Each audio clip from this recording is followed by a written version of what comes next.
बंबोर जो शहर जंहिंखे देबल बि सॾियो वेंदो हो, जेको कराची जे ओभर में ज़िले ठटे में मौजूदु आहे।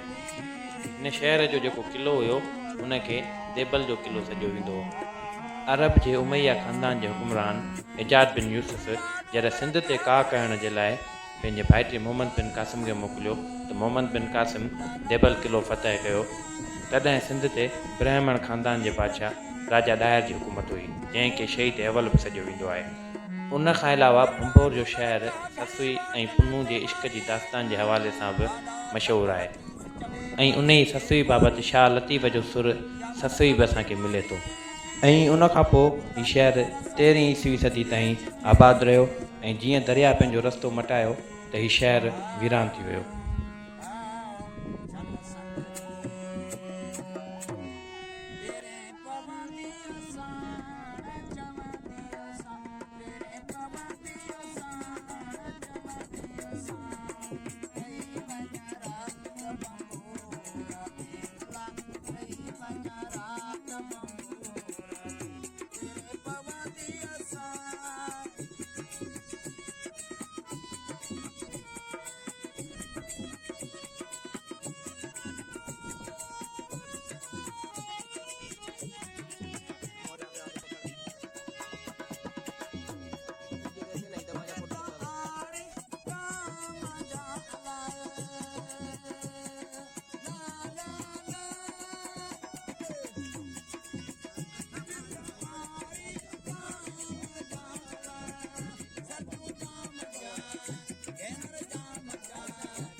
वो जेके ॿार जेके पढ़ंदा हुआ, जेके खुथा बि पढ़ंदा हुआ, हाणे त स्कूल तॾहिं मकतब चवंदा हुआ, खुथा बि शागिर्दनि खे चइबो उहे शयूं।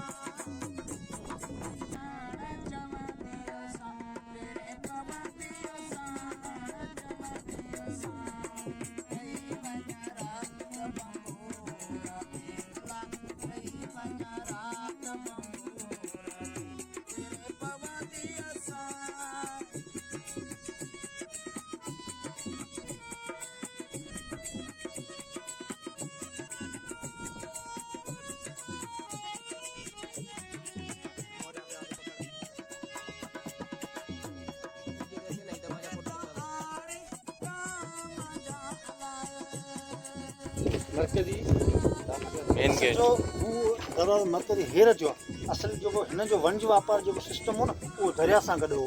इन करे मेन दरवाज़ो दरिया जे हिसाब सां ई हूंदो हुयो। जेकॾहिं हू हुजे त मार्केट ऐं बाज़ार जे हिसाब सां, पर उन टाइम ते बंबोर जेको हो न सो दरिया सां कंसलेट हो।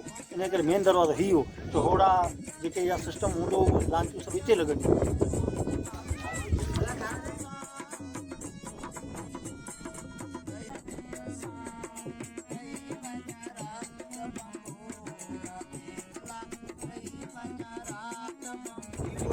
दरिया जंहिंमें ससी लुड़ी आई, असी ससी उहा सेवण दादू हिते जी न आहे।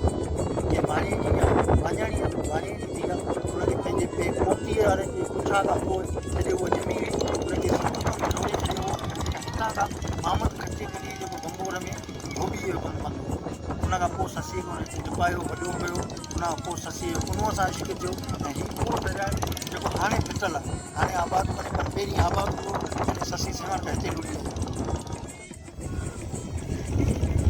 हिन जो माना मेलाप जेको छोड़ा उहो हितां खां समुंड में वञी वेंदो।